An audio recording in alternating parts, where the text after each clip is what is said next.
Hi, my name is Pastor Hal York, and welcome to Truth in the Trenches. Today we're going to be Proverbs chapter 18, verse 19. A brother offended is harder to be won than a strong city, and contentions are like the bars of a castle. A brother offended. What a sad phrase, because it acknowledges that something has come between two brothers or two sisters. They may be siblings or could be brothers or sisters in Christ. I'm sure there's very few people listening to this who cannot relate in one way or another to this verse. The dynamics of relationships is a complex one, even in families, even in churches. When sinners share a home as a family or a church family, the potential for conflicts and offenses is ever present. It is in these moments that understanding and forgiveness are most needed, and we should be prepared for them. But sometimes we're not. Some of the deepest hurts in our lives are caused by those closest to us. One writer has said, "We see in this verse that what we know to be too generally true, that when brothers fall out, it is with extreme difficulty that they can be reconciled, and fraternal enmities are generally strong and ingrained." Jerry Bridges has said, "It is if the closer the relationship, the wider the breach. The thread once snapped is not easily joined." How many families can relate to this? Siblings estranged from one another. Hurts that run deep are hard to mend. Kidner has said that the proverb so understood is a forceful warning of the strength of the invisible walls of estrangement, so easy to erect and so hard to demolish. Like bars of a castle, sometimes these contentions can feel like we're behind bars, we're trapped in prison.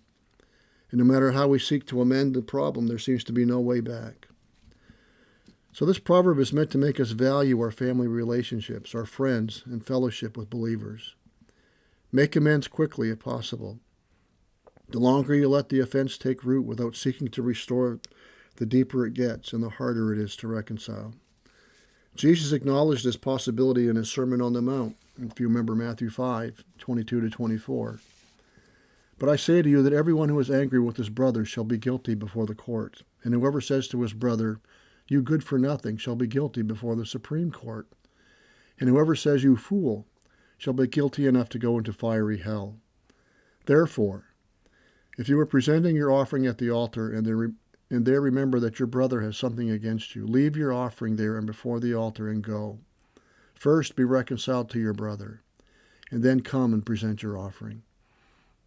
Satan likes to spread discord. He loves to separate best of friends.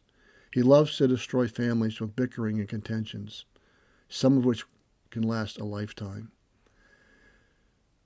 I had a teacher who always said, maybe you've heard it before, keep a short accounts with God, meaning be quick to confess sin. And I think we could add as well, keep short accounts with your siblings, your friends. Disagreements are going to come, and they may be sharp, and they may be hurtful. But be quick to seek restoration. Be quick to forgive.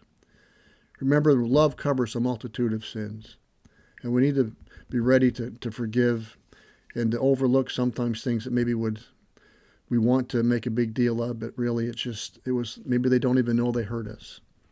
And be quick to forgive. And this holds true in marriage as well. Many couples feel imprisoned by unforgiveness and bitterness due to unresolved hurts that are left unspoken and allowed to fester.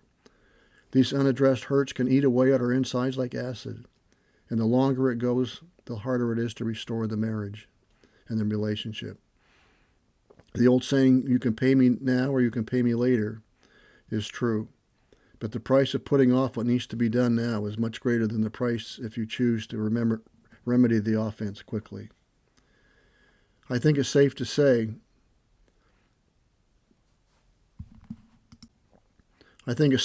many people carry around with them the heartbreak or disappointment of a relationship that is soured because of an offense. Sometimes there may be an innocent party. Sometimes both parties may carry some blame. There's no hard and fast rule. But as you listen to this, is there a name coming to mind? Someone who was once a good friend, but because of an offense you have drifted apart? Maybe because you refuse to forgive? Or maybe they refuse to admit they offended you? Or maybe they don't even know they offended you? You need to talk to them. Or you maybe just need to forgive and restore that relationship.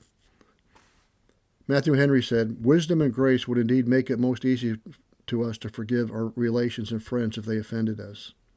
But corruption makes it most difficult to forgive them. Let us therefore take heed of offending a brother, or one that has been a brother.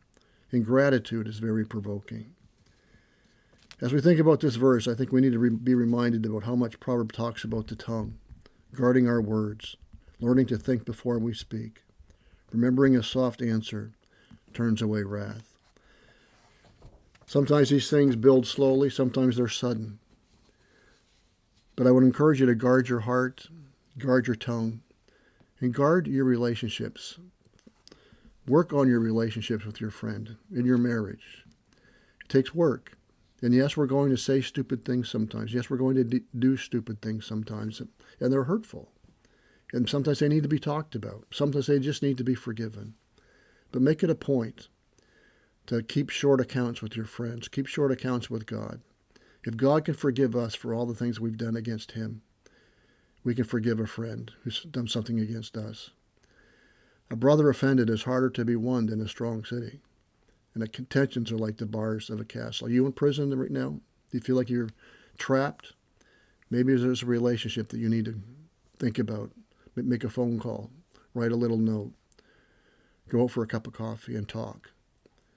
Because the longer it goes, the harder it will be to restore. And friendships are too precious, especially these days, to just throw away.